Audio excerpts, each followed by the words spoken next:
Hello and welcome. On this week's episode, we do our best to fill in the gaps with new info from The Batman, releasing on March 4th, to Paramount Plus's new series, Halo, releasing shortly, and The Adam Project, which is time travel's next big picture starring Ryan Reynolds. Woo! Jackass Forever releases this Friday, and it is so good it might give you brain damage. Just ask Johnny Knoxville. What?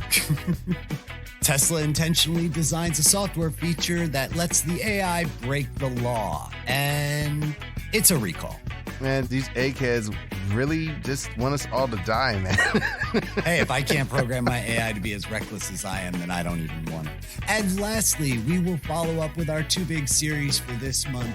First off will be Peacemaker. We've got some brand new episodes that came out, and this show only gets crazier. Watch out. This week, we're gonna spoil it. And then we finish up today's episode with Book of Boba Fett. If you listened to last week's episode, I got everything I was asking for. Yay! Except, advancing the main narrative. So join us on...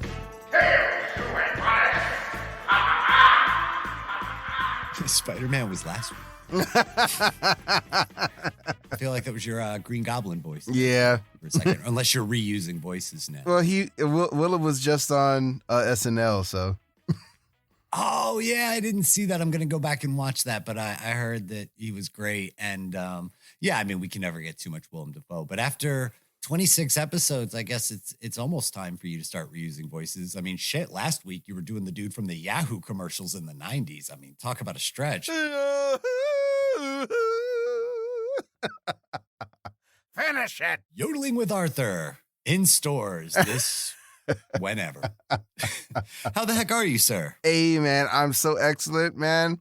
Came back from freezing my balls off and over in Toronto, Canada. I know.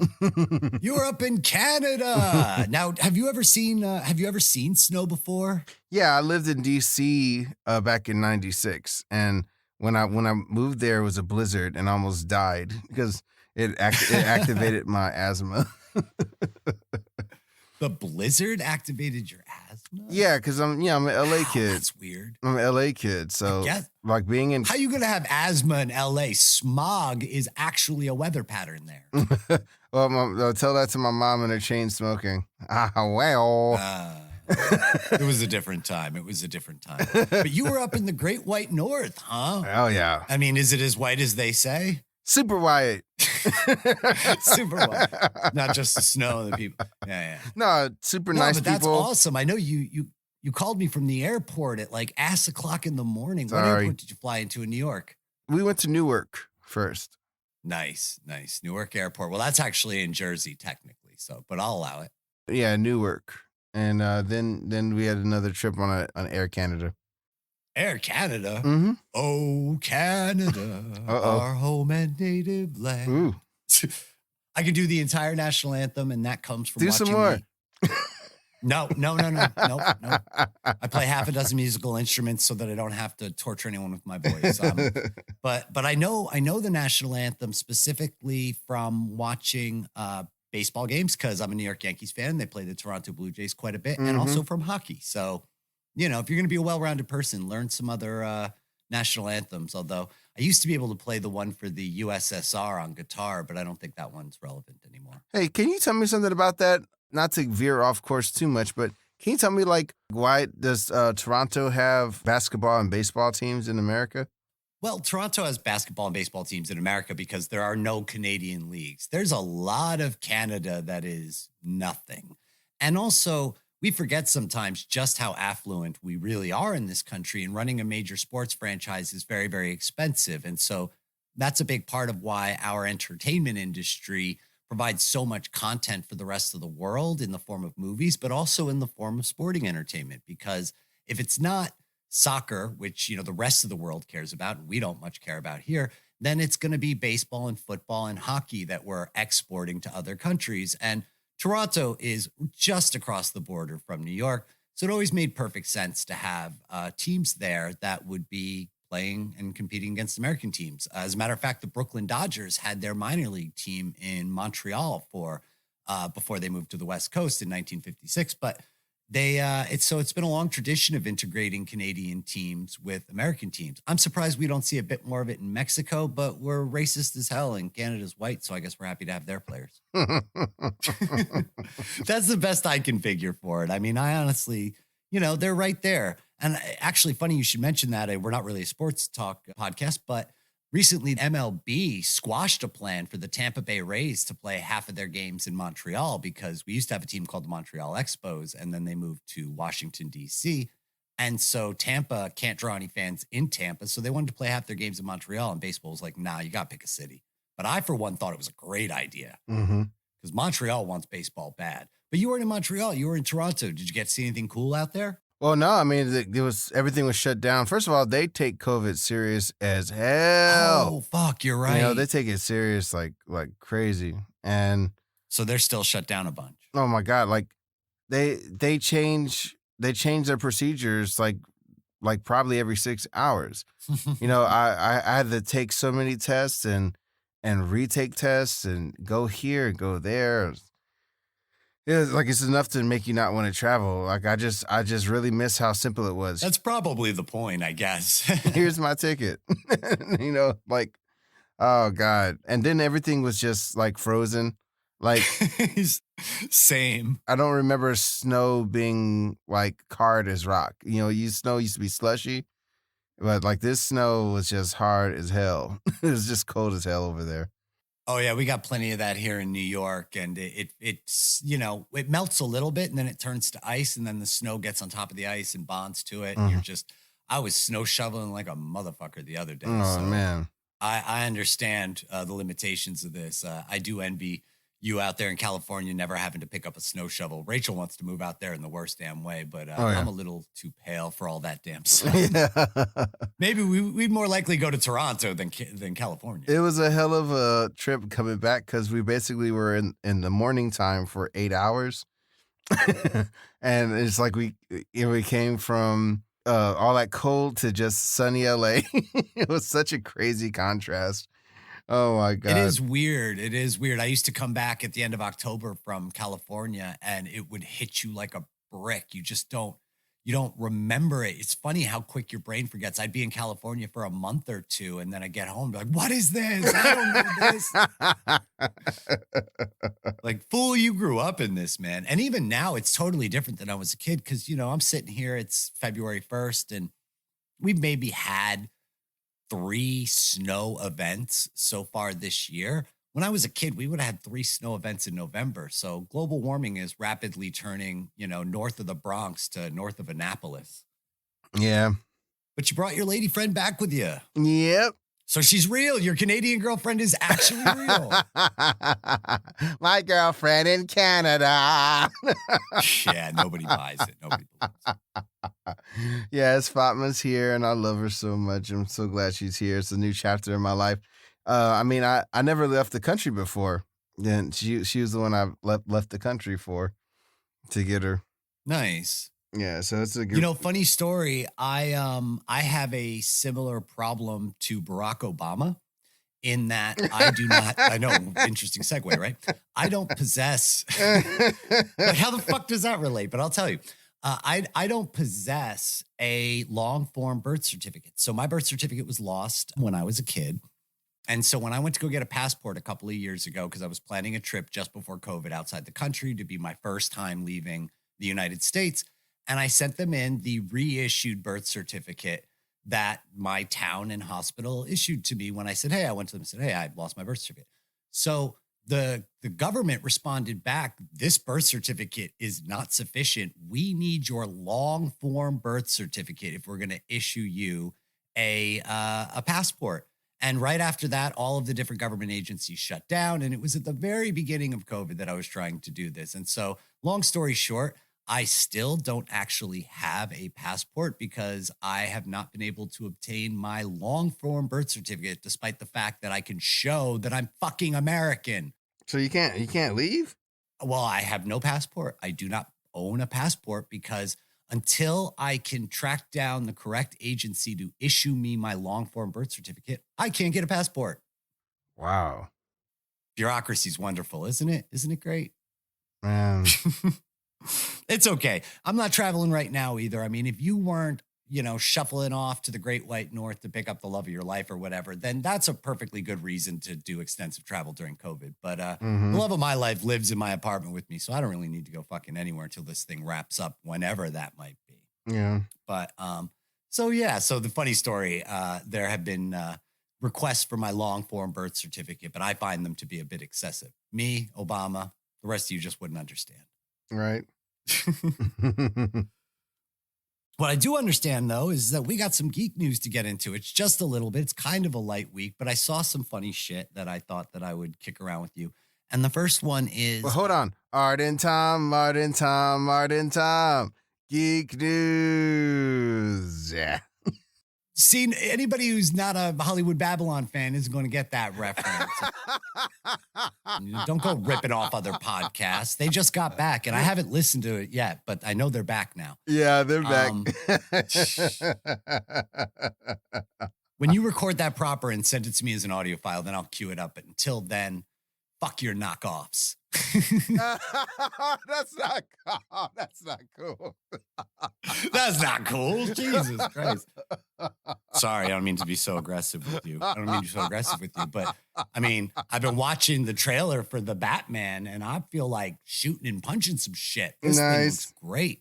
My sister saw the trailer for the first time last night, and she's like, "What the fuck is this? I had no idea this was coming out. This looks great." Oh, and sweet. I said, I agree. She thought Colin Farrell looked indistinguishable. She thinks that Zoe Kravitz looks great as Catwoman. Well, she always looks great. Yeah, I mean, I'm super excited for this to come out. But what I thought was really funny in regards to this movie is, since we're so close to its premiere, we're getting a lot of product tie-ins, and we're starting to see a lot of the marketing take shape, and we're getting better looks and stuff. One of the funniest tie-ins I think I saw was the Batman is doing a joint promotion with Little Caesars where they will be selling Batman-shaped calzones, which is some kind of pizza calzone hybrid, whereby it has the white sauce in the crust and lots of pepperoni, and it's shaped like the bat symbol, but it really just kind of looks like a bird. It just looked to me like, what the fuck does Batman have to do with bad pizza? And I apologize to anybody listening to this podcast outside of New York. That might be the only pizza you can get your hands on, in which case, go enjoy your bat calzone. By the way, it's just called the calzone. All right, stop putting Y's on shit. But this led me down the rabbit hole of like weird product tie-ins that make no sense. I mean, that was Batman Returns all the way. Yeah, it's always Batman. Yeah, because that movie is super crazy violent, and they had all these super completely adolescent toys at McDonald's and stuff for it. So that crap was crazy. You've got the Penguin propositioning Catwoman, and like, let's make a Happy Meal toy out of that scene. But I thought this was funny. I'm also reminded of when Star Wars Episode 7, The Force Awakens came out, and I went to my supermarket and I saw Star Wars branded oranges with like the Death Star on the label. And I was like, yeah, I guess the Death Star is round and oranges are round. Man, they put that shit on everything. But the Batman calzone looks absolutely insane. And if anyone is listening and tries one, reach out to me. Let me know how it is, because it looks awful, but it just struck me as just the most absurd product tie-in. Other products coming out are Halo, the series for Paramount Plus. Now, I fucking steadfastly refuse to subscribe to even one more streaming service, so I'm not getting Paramount Plus, but you've got it. Are you interested? You could do it for a month, bro. Yeah, I mostly got it so I can watch my MTV trash. I still watch the challenge. I've been watching it for like decades. Yeah, I can't find anything on it that jumps out at me. Okay. But we watched this trailer. It looks good. It looks real clean. And the characters look great. Mandalorian vibes. Got serious Mandalorian vibes, doesn't it? It really does. Yeah, like they're really trying to take it serious. But it's interesting to see these video game properties, being translated into small screen and big screen stuff and how difficult it is to make that work. But this basically just looks like Space Marines fighting aliens, which is pretty much always good. Mm-hmm. So that's coming out soon. And then also coming out soon is the Adam Project, which is Ryan Reynolds' new time travel movie. And man, if we've said it once, we've said it 1,000 times. Whoever time travel's agent is, they're working overtime these days. Did you see the stills that came out for this? I saw the stills. I mean, everybody looks good. Just hoping it's another great project. I like when we get the serious Ryan every now and then. Yeah, I mean, there isn't a whole lot of serious Ryan to go around, but yes, when he is serious, he is fun. And he can do action as well as anybody can do action. But the cast on this looks really, really good. We have Catherine Keener. We also have Zoe Saldana. What's her name again? Zoe Saldana. Zoe Saldana, thank you. Mark Ruffalo, and he's joining back up with his 13 going on 30 counterpart, Jennifer Garner. And so the story is going to have a time traveling Ryan Reynolds meeting up with his kid self as well as his deceased father to do something. And they've been really, really unclear, and they're holding it back, of course, what the actual plot of the movie is going to be. But the stills look great and the cast looks great. And I'm a Ryan Reynolds sucker, man. I will still sit down and watch Green Lantern, and I don't want to hear shit about it. Well, I'll give you some shit. That movie is terrible, but he is charming. And Blake Lively's pretty charming in that movie too. I mean, come on. Not enough. No, it's awful. I mean, it's absolutely awful. But I bought it at a tag sale once for $1, so I actually own that movie on Blu-ray. I can admit that. Yeah, I'm a comic book completist, so if I go to a freaking tag sale and I see the Green Lantern Blu-ray on the blanket for $1, it's coming home with me. I know it's terrible, but I don't need that $1 more than I need that terrible Blu-ray. It was just miscast, and it was indicative of whoever was running Warner Bros. At the time, that they didn't understand Green Lantern. They didn't understand Hal Jordan. I mean, at that time, Bradley Cooper would have been a good Hal Jordan. Yeah, that thing was all over the place. Ryan Reynolds was definitely more suited for like the Flash or something like that. Well, I think Deadpool is Ryan Reynolds' spirit animal, and he should just continue. Oh yeah, it's so great that he actually made that happen. And actually, Ryan Reynolds mentioned that Blake Lively is helping him with the script rewrites on Deadpool 3, and he's really excited by her work. Oh, that's dope. That sounds great. So it's nice, too, that Kevin Feige has said, like, I'm just leaving it be. It's its own thing, and Ryan Reynolds is in charge of it, and he knows better than anyone what to do with it. It's like, wow, that's a heck of a thing for Kevin Feige to say. Yeah, I mean, that's Feige all the way, man. When he sees that something is working, he's going to make it work. That's why he's bringing back, like, Daredevil and Punisher and everything. Oh, true. But I mean, even when he sees something working and he goes, I'm just taking my hands off the wheel and I'm letting it do its thing, that's a lot of control to give to somebody, especially for somebody who curates their universe as tightly as he does. Yeah. I think it's just another smart move, like all the other smart moves he's mostly made throughout his tenure. He's amazing. Oh yeah. I mean, people are still a little lukewarm on the Eternals, but other than that, you pretty much made no wrong turns at all. Well, we don't talk about the Inhumans, but all that aside, we don't talk about Inhumans. Nobody listening to this podcast has seen the Inhumans, so it's okay. We don't have to worry about it. I unfortunately did. You did? Oh man. Yeah. Do you remember they released those first 2 episodes in IMAX? It was like, what are you doing? I remember. It's so weird. Yeah, that's part of the reason why Feige was so mad at like all the Marvel TV productions for so long. Oh yeah, well, it was a big part of it was supposed to be, well, Agents of S.H.I.E.L.D. is doing great. Now we're going to do this. And then suddenly that did not land. So now you're 50-50. You got one good one, one bad one. And I think Feige said, you know what? I don't like those odds. I'm just going to take over. Yeah. But that's cool. I'll tell you one movie that isn't going to be in IMAX, or at least I can't think of any reason to see it in IMAX, is Jackass Forever. I mean, unless you really need to see somebody. You're so weird. I mean, unless you really need to see somebody get, kicked in the balls 20 feet tall. I got to, man. But don't kick me in the balls. But I thought was really interesting about this was that Johnny Knoxville did an interview on Howard Stern show recently where he revealed that one of the stunts actually gave him brain damage. Did you hear about this? No. This is crazy. So, of course, we have seen the Jackass crew do bullfighting stunts. They had the famous bullfighting teeter-totter in the original Jackass movie, and bulls are fucking scary. And so they apparently have a scene in the new Jackass Forever where a bull completely rings Johnny Knoxville's bell. So they send him to the hospital. And then after he gets out of the hospital, he goes and he does a cognitive function test.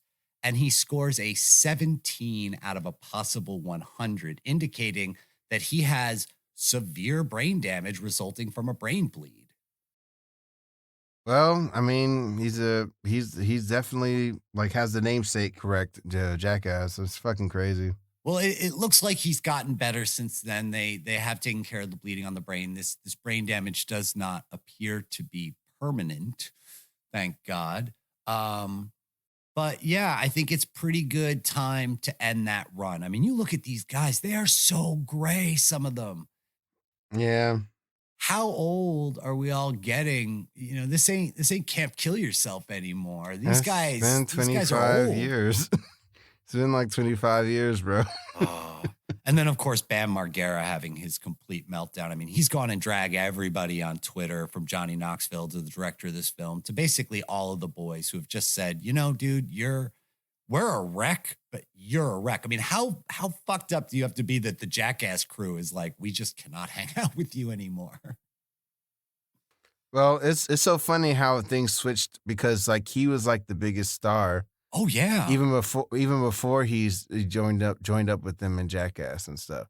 And then, of course, he was like one of the more handsome one of the guys and had his show on MTV. Viva la Bam. So it's just, it just sucks when that's the type of thing you do and then you're famous and you have a lot of money and, it could lead to very toxic behavior, Well, I mean, clearly it seems like drugs and or alcohol are some kind of a problem for him. And you're right. Yeah. I mean, he is dealing with the decline of fame. He is, if we're being brutally honest, not terribly good looking any longer. He was the good looking one of the group, and now he looks like his dad, which is fucking crazy.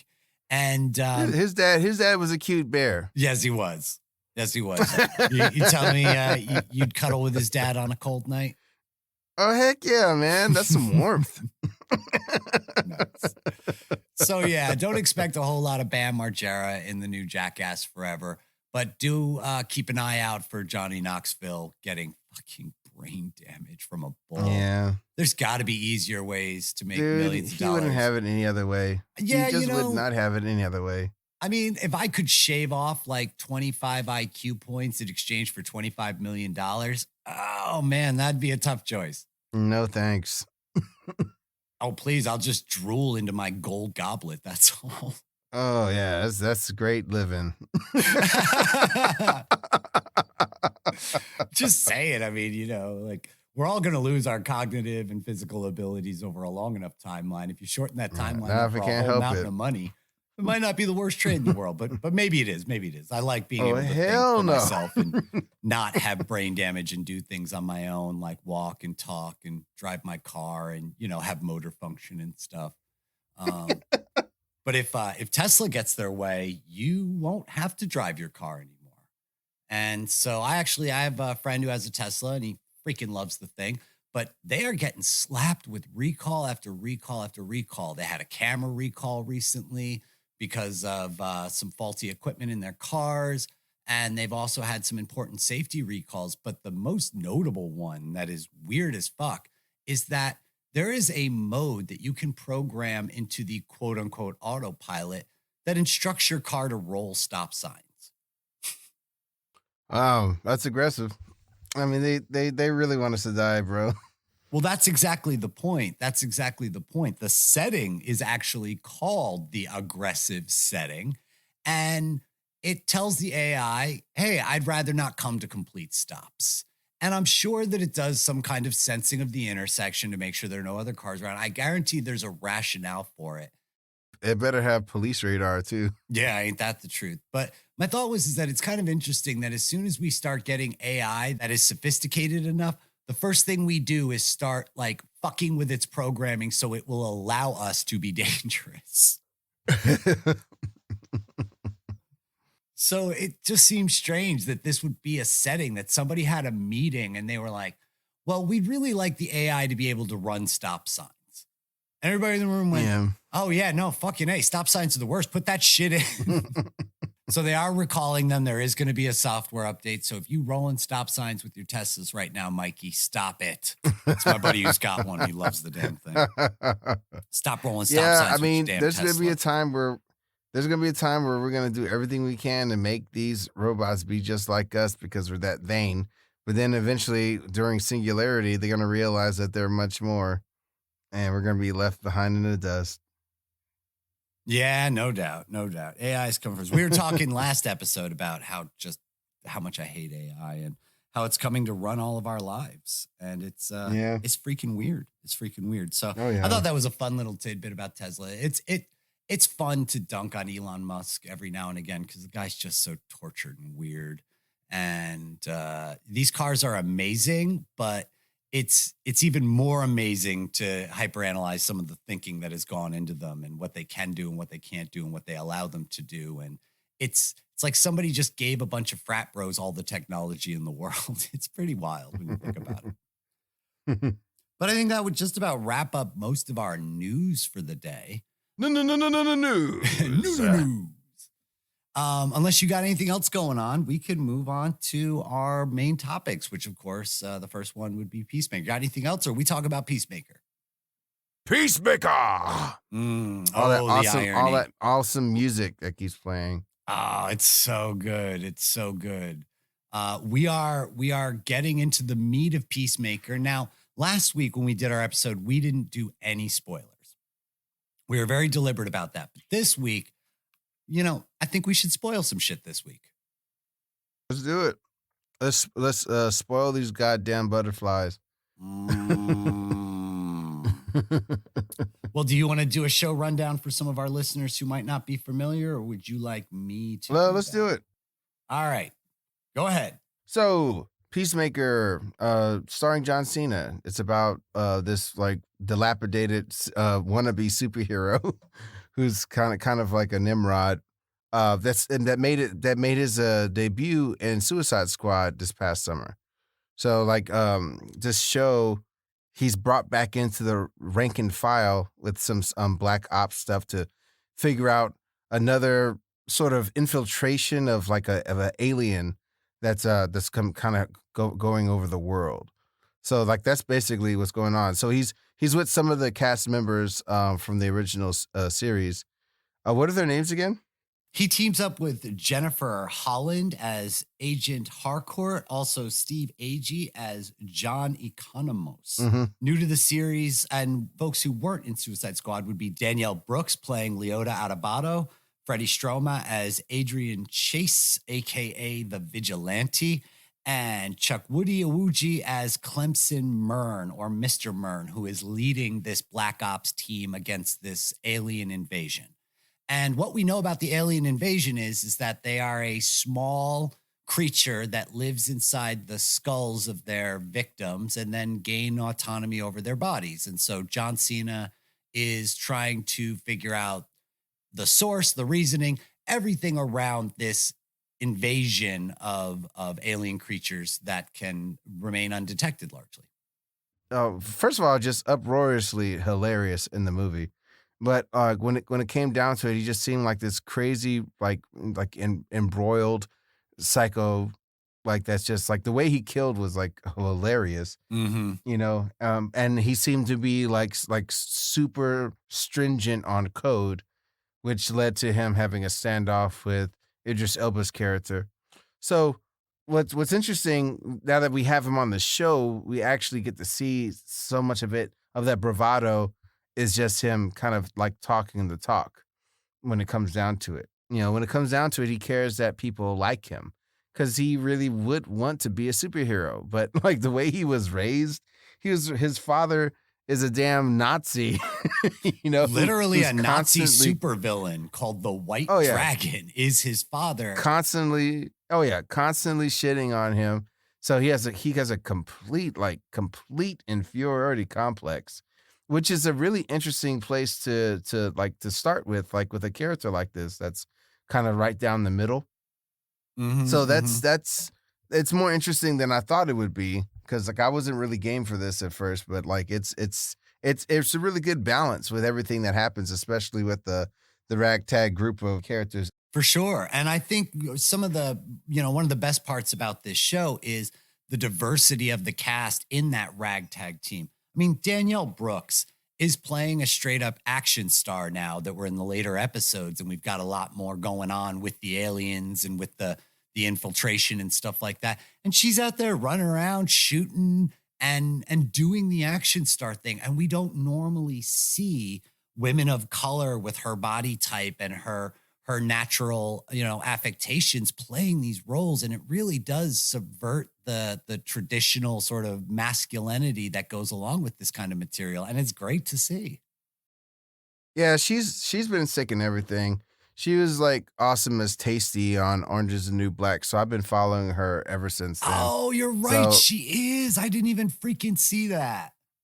oh yeah, yeah, yeah. She's always been dope, So I'm just glad she's able to really like spread around, because she just has this quality to her that's so genuine. It just makes her like a big heart. Like whenever she's in something, she's like the heart of the show.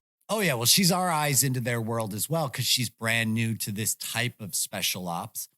We find out in earlier episodes that she's sort of legacied into this kind of work. Hmm. But this is her first time actually out in the field with a gun doing the dirty work. And there are great scenes where she's getting accustomed to death and to killing people. All the other characters on this team shoot people willy-nilly without ever blinking about it. Well, not economist so much. No, true. I mean, he's maybe the one exception, but a lot of the other characters who are in the field doing the dirty work, they're shooting people and they're cool with it. There's a great scene with her and Jennifer Holland where there's a guard at one of the facilities they infiltrate who's seen them. And Harcourt's like, shoot him. He's like, no, I have a wife and a family, and I don't even really, it's just a job. I just don't even know these guys. Like, just let me leave. I won't tell anybody. And she's screaming, shoot the guy. We can't have anyone know that we were here. And she hesitates. And so Harcourt pulls out her gun and shoots him in the head. And Adebayo is absolutely floored by this because this is her first up close. She was standing a few feet away from the guy when he was literally murdered in front of her. And the idea that the ends justify the means, and you have to be willing to not only accept collateral damage, but to create it. Yeah. And it's a real shocking twist for her because her mother, we've all learned, and again, we are spoiling everything in this one, so don't at me. Her mom is Amanda Waller, maybe the biggest murderer or the most, cold-blooded murderer in the DC universe. Mm-hmm. So she's coming to grips with the reality of the life that she's chosen. And I think that Danielle Brooks plays that against her relationship with her wife or girlfriend. I'm not sure if they're married in the movie, in the show rather, plays that very well, that the PTSD that she's getting from all of this continued violence and intrigue makes it really difficult for her to have a normal relationship outside of this operation. Mm-hmm. She plays all of that beautifully. Yeah. I see that they're doing deeper stuff with Harcourt. With all the decisions she makes, you can see why she's like depressed all the time. You know, um, like to contrast that with the movie, it was all fun and games with all those characters. They weren't really given a second thought until they realized, oh, we can use these, we can prolong these characters' life in a TV show. I hated that the one black chick that stood up to the Waller went to jail. It's like, can she be on the show too? Yeah, for those who might not recall, in Suicide Squad, when Amanda Waller goes off the rails, one of her subordinates strikes her in the back of the head and knocks her out to keep her from killing the team. And then ultimately she's arrested and she's brought to jail for sedition because she did attack her superior commander. And so we forget sometimes about the militaristic hierarchy. And yet at the same time, we've seen Amanda Waller shoot her own subordinates in the head because, quote unquote, this is above their pay grade. It's like the hypocrisy perfectly mimics the hypocrisy we see in the current political, militaristic climate. And so, yeah, she plays that perfectly. It is a shame that we couldn't have her in this series as well. But the people we do have are doing a great job. Robert Patrick as his father, that's a big part of this show, is the dynamic between Peacemaker, and his father who made him into what he is. My dad makes me stuff. Yep. And that's a good John Cena shit. But there's a lot of allusions to the fact that Christopher Smith had a brother and that his dad preferred his brother and that something happened and his brother died. And we get a real quick flashback to a kid falling down with blood coming out of his nose and kind of seizing on the ground. And I wonder if Peacemaker and his brother were sparring as children and he inadvertently kills his brother, or what happens. I know they're going to definitely let us know what the rest of that scene is because you wouldn't tease it like that. But he has a lot of trauma. Oh, that character's coming back for the last episode. No, his brother's dead. He's going to come back. Oh, we're going to put some bets on that. I don't know. You heard it here first. I'm saying he's dead. And I'm saying that Peacemaker accidentally killed him. And you see a huge part of Peacemaker or, Christopher Smith's life is his dad acquainting him with murder.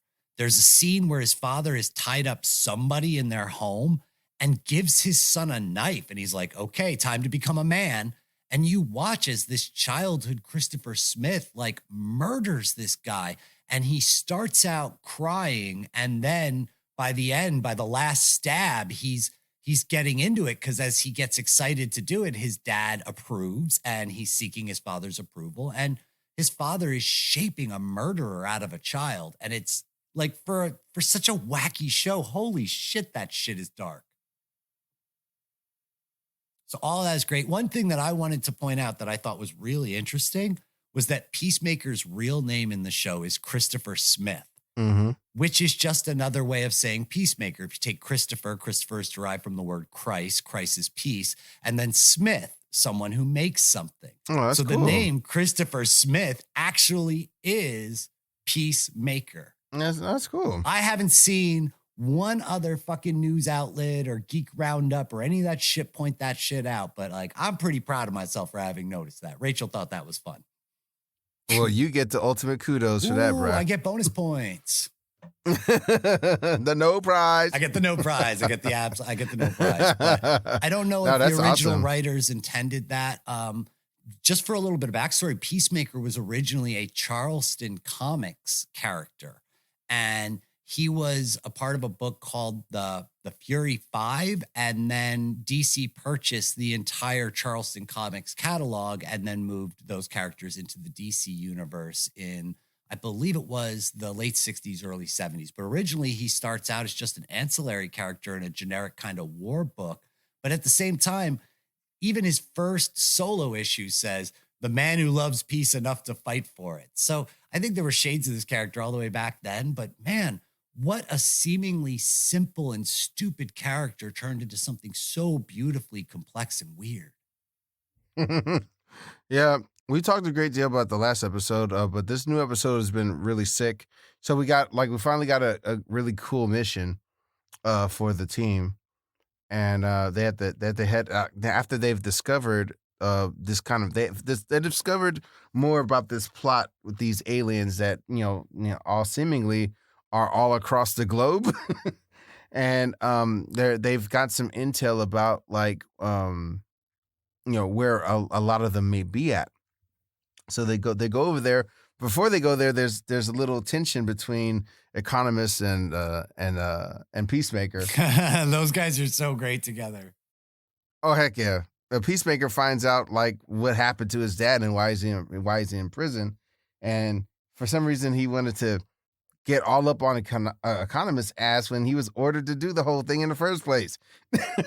It's so weird. Well, his argument was like, yes, you were ordered to delete my fingerprints and to get me out of trouble, but to frame his dad, like that could blow the whole thing up, even more so than just John Cena being mad at him. It jeopardizes the whole mission. And it was just because Economos was in the moment. And he's like, holy cow, the police are going to get their hands on his prints. I have to change them right now. I got to pick somebody. And the post-credits scene at the end of episode 5, where you can tell that it was just John Cena given the direction of say any name you can think of. So they have this whole scene where John Cena is explaining to him the number of names that he could have picked rather than his father. And he's going through the whole thing and Mario, Luigi. I mean, so perfect, so funny. And you can see the seams on this thing a little bit where they let just John Cena and the cast run. Oh, yeah. And I think that's super smart of James Gunn because you have legitimately funny people. Let them just do the funny line. Oh, yeah. That's what we want. And then just cut it up and use what you want later. But like in the first episode, the very first scene feels really improv-y between the two actors. And there are a lot of scenes in this show that feel improv-y. And for some people, that might be a problem, might pull you out of it a little bit. I'm just here to have fun, and I think it works. I think it works great. I think it's great. I mean, some of them are a bit like, that's really dumb to say that. Sometimes, but nobody bats 1,000. You know, like, oh, I didn't think lesbians had fingers. What the fuck are you talking about? Yeah, that joke got away from him a little bit. I forgot for a moment that lesbians have fingers on their hands. What? And you can see her legit, like the actress going, what? So it's not always a home run, but there is so many regular moments like this. And so now the team has discovered that there's a food source for the aliens. They go to the factory that makes the food that the aliens require, and they kill fucking everybody. The funniest fucking scene is where he pulls the bomb and he pulls out a grenade taped to a Russian tank shell. And he goes, look at this bomb I invented. She's like, what do you mean invented? Well, I taped a grenade to a Russian bombshell. She's like, you didn't invent that. You just made a bomb. And then he throws it. And she's like, why didn't you warn me? And he goes, I would have thought me throwing the giant bomb was warning enough. Like, it's so deadpan, and they nailed the deadpan tone on this so well. I love that shot of them jumping for cover. That's such a beautiful shot. It's such a perfect, like, superhero shot, and it pokes fun at itself while still being itself. And I think the ending of the episode is great, where we see his dad getting out of jail, going home, and busting out the white dragon suit. And the final line of the episode is, time to kill my kid. It's like, oh, shit. Yeah. Robert Patrick's not having any of it. He's so freaking good. And I wonder what happened to him. You know, like Terminator 2 should have made him a huge star. And he became a TV guy, and he does a lot of procedurals and he plays a lot of cops. But man, this dude is acting his ass off. He's had a steady career this whole time, though, bro. I know. He's had a steady career for the past 30 years. But he works a lot, but I just thought he would have been a bigger star with his acting chops. But this is great. This is a great use. That doesn't usually happen with people that play villains. Yeah, I suppose that's true. Yeah, that doesn't usually happen. Like, they usually are character actors, or they play more villains, or, you know, that's usually what he does. Or he kind of plays like not hillbilly, but like kind of like a racist edge kind of guy a lot. Oh yeah, well he's a right-wing conspiracy theorist, and what's actually pretty hysterical is when we first meet him and Christopher walks into his dad's home and they're walking through the living room. There's like a OAN/Fox News clone that's on the TV, and the freaking cron on the bottom reads aliens invading top levels of government. And it's supposed to be one of these things where it's like, this is incredibly stupid. And yet that's exactly like they have got it dead on. And so that's the reason why this is a black ops thing. You know, people at one point out of bio goes, why don't we just call everybody? Let's get Batman. It's like, let's call. And they're like, no, We have no idea who is an alien and who isn't. But what we know is that a lot of politicians are aliens and a lot of celebrities are aliens. So we have to keep this quiet while we figure it out. And then the big reveal is that the guy running the whole operation, Mr. Munn, is an alien. And so But he seems to want them dead, though. But that's it. What's the gambit? He sends his team to go murder everybody making the food supply that he relies on. So, Yeah. so I think that there's an end game. And there's also a lot of hints that these aliens might actually be the good guys. You know, in the one scene where the alien first flies out of the guy's head and then they cut away, and later on, John Cena's like, I shot that thing. I looked at Rachel and I was like, that fucking thing is in a jar in his apartment. I promise you, by the end of this episode, we see a jar with that little bastard inside of it. And then sure enough, he gets stoned with the alien at the end of the episode. Like, Yeah. so relentlessly weird. And you know me, if anybody's listened to this show before, you know, I love it when motherfuckers swing for the fences. And these guys swing and swing hard. And so there's only 3 episodes left. The next one comes out on February 3rd. And I'm here for it. 110%. I'm not a DC guy, but shit, this might just change my outlook on the matter. Oh, sweet. Yeah, it's pretty good. Pretty good. So if you haven't seen it, why did you listen to so many spoilers? I don't know what to tell you. Why would you even do that? Why? But you did. Now you know what's going on. Go back and watch it and laugh your ass off, because this show is so funny and so great. And I am looking forward to season 2. James Gunn's already talked about season 2. So how could they not? It's the highest rated DC property that's ever existed in televised media. So come on. The way Boba Fett's going, I want to see that season 2. Well, then maybe we'll get a season 1. I don't mean to rag on it. Like, here's the thing. I'm so conflicted on Book of Boba Fett, man, because I love it and I understand why it sucks. Does that make sense? I don't see how it sucks at all, man. I'm having such a good time with the Filoni Favreau universe. That they do Star Wars, right? You know, like they get to feature, they're featuring all of these characters that were on the fringes, and you get to know so much more about them. You know, I just been having a good time. I don't really see what anybody's problem is, you know, honestly. Well, let me break it down what the main problem is with the show. The main problem with the show is that Boba Fett is the single most boring part of the whole thing. And I'll clarify what I mean by that, in that he has no character development or growth. Number one, he is drastically different in this than any other portrayal of the character we've ever seen in Star Wars universe. So when he falls into the Sarlacc pit, he is the most ruthless bounty hunter in the galaxy. When he comes out of the Sarlacc pit, he actually tries to free some of his fellow prisoners who have been caught, you know, by the Sand People. And so that's pretty out of character. What I'm thinking is, if we watch him, you know, learn community and learn compassion from the Sand People, then that's one thing. But the scene seems to set up that he already has those traits. So then who is this Boba Fett relative to who we know from the Star Wars universe? And what is happening right now that we care about? Because episode 4 is all flashbacks. Episode 5 is a completely different show. Episode 5 is Mandalorian season 3, episode 0. I mean, that's really what it is. We don't even get a character from Book of Boba Fett until the last 5 minutes. So I love the Mandalorian. I love the Star Wars universe. I love the callbacks. I love all the tidbits. I love all the fucking nerdy shit. But if I'm just trying to watch this show and find out what's happening on this show, separate from all that other stuff, I just don't think it's telling you. Oh, well, I just feel different. Like, I mean, I've been getting everything I wanted from this show. I feel like Boba Fett, he's gone through this whole journey, like going from the Sarlacc pit to his whole experience with the Sand People.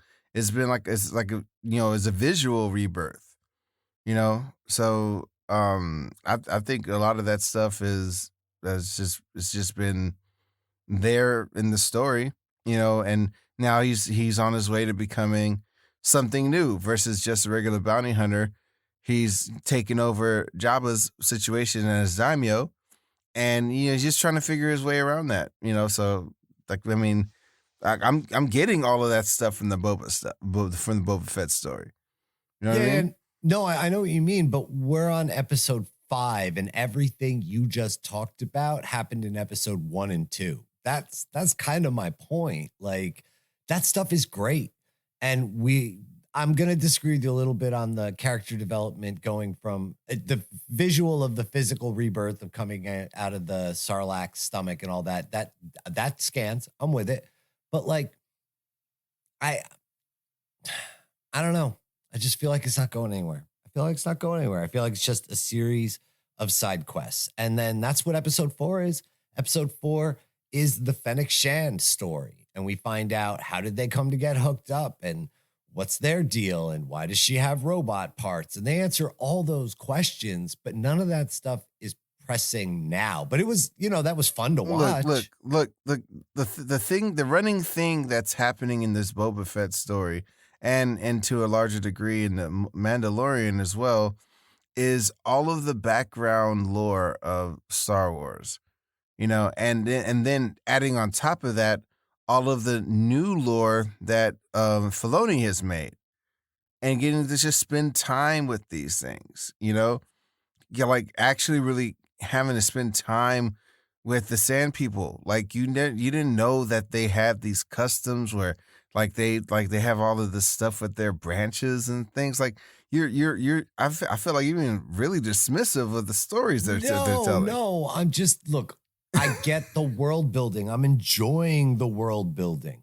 But I wonder if it's too deep, like if you're not super into this shit, then how much does this mean to you? Man. I love the Easter eggs. I love the callbacks. Bros, it's Star Wars. Like, if you're not like a main fan, you're at least a tertiary fan. It's Star Wars. The people that are coming to see this, they're going to know something. And if they don't know what it is, they're going to be intrigued. So, I mean, that's kind of a moot point. We've talked about this in past episodes. And I just sometimes, I wonder about a show that makes you do too much homework. And not that it's work, because we all enjoyed The Mandalorian and we've all enjoyed, Return of the Jedi. But when you have to watch a series of things for the stuff that you're watching to make sense, then that's just tough on the storytelling of the thing you're watching. I'm not sure if I'm enjoying what I'm watching because shit, yeah, I want another season of The Mandalorian, or heck yeah, I want to know how Boba Fett got out of the Sarlacc stomach. But I just want to spend more time in the now. I don't necessarily want to spend more time with the mods. I mean, I think we all agree those guys are weird. They're not really working for the story.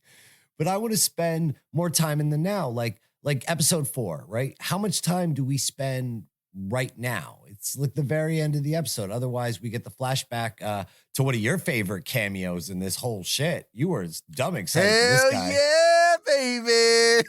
Thundercat. Oh my God. Thanks for reminding me of that. Oh my God. I was not expecting that, and these series have been so like filled to the brim with like all these great cameos. And, like you have Boba taking Fennec's like body over to this place, and you hear all this. I was like, that sounds like Thundercat. What? It's like this Thundercat's like this master bassist. He just makes like the most funkiest music. Shoot, I can't believe I've never heard of him then, because I played bass for years. Dude, he's so sick. I'm checking it out. I'm gonna check it out. Thundercat. Yeah. Nice. Yeah. And he they do one of those really awesome reveals of like a famous cameo or a famous actor when you see them from behind and they turn around as a reveal. But you see Thundercat's locks, in his hair, and I'm like, that's gonna be Thundercat. And he does a fine job with his acting. And it just makes so much sense that they gave him a cameo, because he's like the hugest geek. Bro, he has a song called Dragon Ball Do-Rag. I'll have you know, Dragon Ball Durag was the name of my prog rock band in college. What? No, shoot. It's funny. I played bass for years, and I used to do it professionally when I was in my early 20s, and I'm not familiar with them, so I'm going to definitely check that out. But this show is great cameos. Amy Sedaris is back. Oh man, she's working so on sick. Mando's ship in episode 5. And She's so dating much Jawas, fun. dating Jawas, man. You know, she's having interspecies relations with Jawas. We come to find out they're blue and furry underneath those those robes. I don't know if we needed to know about how Jawas got busy, but she's so good. And when you realize that in most of those scenes, she's acting against like nothing because she's just talking to droids most of the time, and she's still legit funny. Yeah, she's improvising so much stuff. I'm working on myself. I'm not interested. I'm working on myself right now. What's her name? The name of her character? Because it sounds like a really nice pun. It's Pelimato, but I'm not sure. Pelimato, if that's like thing, like modding stuff. Maybe, I don't know, but she's Pelimato, and she has called out to Mando and said, "Hey, I got a new ship for you," and he thinks that she's got a replica of his old ship. And what does she actually have there? She got that Naboo starfighter. And again, more callbacks, deep callbacks. But if you don't see episode 1, you don't get super excited when you see this ship. You're like, oh, right. She's telling him it's a badass ship. She's telling him a badass ship. Now, for you or I, we go, oh my God, it's the Naboo starfighter from episode 1 that little Anakin Skywalker gets in. And it's got a little droid port at the back. So I think, but dude, come on, man. See, I'm trying not to be an asshole because I'm like, I think they're making this show for me, not necessarily for everyone. But bro, it's going to be for everybody. Like for you, it's a callback to something from 20 years ago. To a new person, wow, that's an awesome looking ship. You see how that works? It is a good ship design. Exactly. You know, like they do this sometimes. Like there was this one show where they purposely didn't do subtitles for the sign language or the Italian that was spoken, and the people that spoke Italian and the sign language, that was something for them. That's fair. You know, I mean, it's an ongoing story. There's going to be something for everybody, especially it being Star Wars. No, I know. I'm just being a hard ass about it because it just like I want this stuff to be accessible to everybody, and I'm trying maybe overly so to view it objectively because I do legitimately enjoy it. I mean, he's cruising around in a modified Naboo starfighter, gets pulled over by the freaking Rebel Alliance space cops, which was freaking awesome, where they work this like procedural business of him and they run him like, you don't have a tracking beacon, because they make it a point, as we all know, the ship was made before the Empire came about, so there weren't mandatory tracking beacons in it. There's all kinds of fun, like there's really obvious Easter eggs, and then there's the deep dive shit. And it's so much fun. It's so much fun to see. But I just wonder if it's impenetrable, but I love it. Out of those two cops, one of them appeared before, but the new cop that appeared, because didn't he lose his other partner? I think he lost his other partner. Yeah. And the Mandalorian. I think he lost his other partner. Because he mentions that he recognizes Mando's voice and lets him off, basically, even though he doesn't have a tracking beacon and his numbers are clearly faked. It's like getting pulled over with a bad registration and like the plates off your 86 Buick. And they decide to let him off, which is cool. And he heads out and well, the new partner, I was going to say, was the actual double for Mark Hamill. Oh yeah, Max Lloyd Jones. Yeah. Yep, that's Mark Hamill's double. That's great. Yeah, it's cool that he got a little bit of a gig there. Yeah, as like the newbie, and then it's Paul Sun-Hyung Lee who plays Captain Carson Tiba, who is the guy that lets him go. And then he takes off and he goes to light speed from a standstill, which to them like blows their minds. And it's funny though, because he didn't go light speed. He just went really fast. Right, just sub light speed. This is some pedantic shit, Arthur. You do know that. Speaking of pedantic shit, we get this whole business with like Beskar steel can be made into defensive weaponry, but not offensive weaponry. So you can make a gauntlet or a chest plate, but making a spear, a Beskar spear that can penetrate Beskar armor is considered like in bad taste. So they melt that shit down, which the whole time I'm like, this is a Jedi artifact. You can't just melt it down. But then when we find out what they're doing with the damn thing, it's like, yeah, you can do anything you want. I'm good. This is awesome. Well, I mean, we once again we come back to the chieftain and Vizsla, and she's always such a great presence in this thing. Her overly lofty voice. Oh yeah, Emily Swallow has so much gravitas. When she just commands it through that mask. Her body language is perfect. Mm-hmm.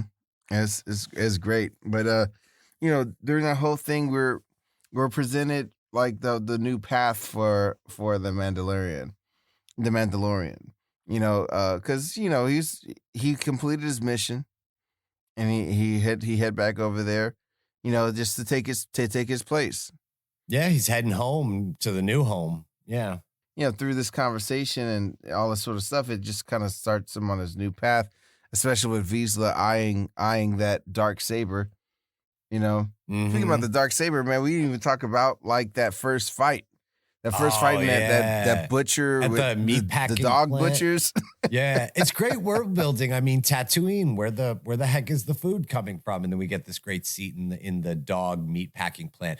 And by that I mean for people who haven't seen it yet, and if so, why are you listening? But if you haven't, it's a meat packing plant run by dogs. They're not packing dog meat. That's an important differentiation. People, we just lost like half our audience. I did dog meat packing plant. Nope, I watched this fucking show. No, the dog men or man dogs are operating a meat packing plant. So come on back. Yeah. We're okay over here. And that shit was great. He goes in there and he pulls out the dark saber and starts hacking up. Okay, he cuts himself. Well, and that's why, look, in the Star Wars universe, it's fucking Jedi that wield these weapons, because one false move and you'll kill yourself with it. Oh, yeah. And so blasters are a little bit easier to manage without harming yourself. But we come to find out later on when he's, dueling with the armor and learning more about his weapon, that not only does it channel, physical energy through its kyber crystal, it also will channel his emotional energy. And so he's preoccupied with something. And by virtue of his not being centered, it's like your chi. If your chi isn't aligned, then your kung fu is bullshit. And so his chi is out of whack because he misses our little friend, Baby Grogu. Yeah. And so they melt down that damn spear and they make chainmail for little baby Yoda. And we haven't seen it yet. They won't give us that. But, Rachel's going to be crazy excited. If he goes to the new Jedi Temple or whatever, and like Luke Skywalker's there and he's like, they stole him, I'm going to be so fucking mad. Like, if you make me wait until Mandalorian season 3 to see Baby Grogu again while teasing him like now, I'm gonna be tight. But it would be the thing to do. But I'm gonna be tight. Like, I know they need to get Mando on another mission, and as soon as we're done recording, I'm gonna watch. It just came out today, the most recent episode. So no spoilers, but I am so excited to see where that's going. He's got his little Beskar chainmail, and he's on his way to go find our friend Baby Yoda. So Rachel's stupid excited. She really enjoyed this episode. Oh yeah. I just want to talk about the other little details here. Like, so first of all, we get this Halo-esque world that we haven't really seen in Star Wars before. That's like akin to Elysium and what they had at the end of Inception. Not Inception. Yeah. What's the Nolan film? Not Inception. Interstellar. That's what they had at the end of Interstellar. Right, like the big circular spinning space stations. Big donut looking thing. So that was cool. Then we see that they have their commercial flights. I know, Sky Bus. He has to go on the space bus. And it's like that episode of Rick and Morty where they're like, you're extremely dangerous. Not that we're not going to let you fly, but you're going to have to give us all of your guns. And they do the joke of him like there's a gun everywhere. And it's so funny where he tries to claim a religious exemption because guns are part of the Mandalorian religion. They're like, no, sir, no exemptions. You put the guns in the bin. It's some pedantic shit, but it's fucking funny. Oh, God. Yeah. Yeah. So that's what I'm saying. Like, I just got to go right back to Filoni and Favreau, like just taking all of these things and really, since we now have this opportunity to just have Star Wars every year, in a big, big way, you really just get to look at all of these other sections, of the galaxy, basically. And I'm just having such a great time. It's like nothing's taking my joy away from this. I get to spend time in Star Wars world, and with all these characters, and I'm just having such a great time, bro. I get it. And I'm beating the dead horse here with this for sure. But I think they are world building at the expense of storytelling. I want to know what's happening in the thing that is presumably the thing that I care about. And flashback after flashback or flash forward or whatever, like the things that are not the story are distracting from the story by this point. Hey, when 2 episodes ago, we're talking about this show and I'm gushing about it because by episode 3, I'm all in it. Now we're on to we got 2 more episodes left. And I'm like, how do we resolve all of this storyline? And now, not to be a dick about it, like I'd rather just go off with Mando on the fucking Baby Yoda adventure, and whatever the fuck happens with Boba Fett is fine by me. So like the side story is more entertaining and more meaningful to me than the main story. I'm loving all of it, but the optics on the storytelling are fucky. It just is. And I've never been this critical about something I like this much, because it's annoying where I'm like, oh, I'm really enjoying this. And then it takes a left turn. And you're like, well, it's kind of unrelated, but this is cool. I like this too. And then you get to episode 5. You're like, ooh, Mandalorian. Oh, we're making baby Grogu armor. Like, I love this. But then I'm like, wait a minute. Wasn't I watching the Boba Fett show? Like, that's my only beef. If that's the worst thing in the world, then just keep throwing me episodes of shit I like, and I'll get over what it's called. I just don't get it. Like this, since they're not doing one show, because it'd be dumb to do one show. They're spreading out all the shows with this main cast. Like the cast is the cast of this thing. We just get to follow like their stories, but it's gonna intertwine. Like, that's what this whole connected universe is for in the first place. Well, then that's awesome. I don't know what to say. We're beating it into the ground. My feeling was, I think, look, I'll leave it to the immortal Stan Lee. Stan Lee said it best when he said, every issue is somebody's first issue. And you got to do the voice.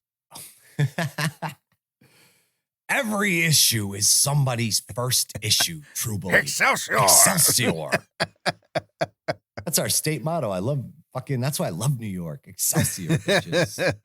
For those who don't know, I'm in New York and Arthur's in California. Mm-hmm. New York, the home of Stan Lee, the home of Marvel Comics. But he was right. And my feeling is, as much as I'm enjoying this, if you ask me if this show can be somebody's first issue, that's simply impossible. And so while I am enjoying it, that is a conceit you have to acknowledge. That this issue can't be somebody's first issue.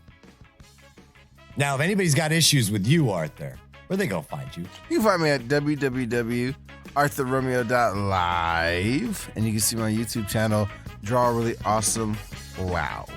And you can also see the Instagram, follow me there. And it's the same thing, at Draw Really Awesome Wow, all with underscores. Hey, where can they find you, you big, beautiful gentleman? Oh, shucks. You can find me on my Instagram at thomas.olton, spelled OLTON, or you can reach out to me at our Instagram at tales_2_admonish. There's more content coming. I'm catching up. Don't you worry. There's going to be great, fun images. So go and, we could use a few more clicks. So go click on that link. Oh, please do. Yeah, please do. And also, if you get a chance, go onto your podcasting app of choice and rate and review us. It really helps with our visibility. And we could use a few of those as well. Oh, yeah. So yeah, please go ahead and do that because that's really helpful for us. And if you'd like to help us out even more, then join us here next week on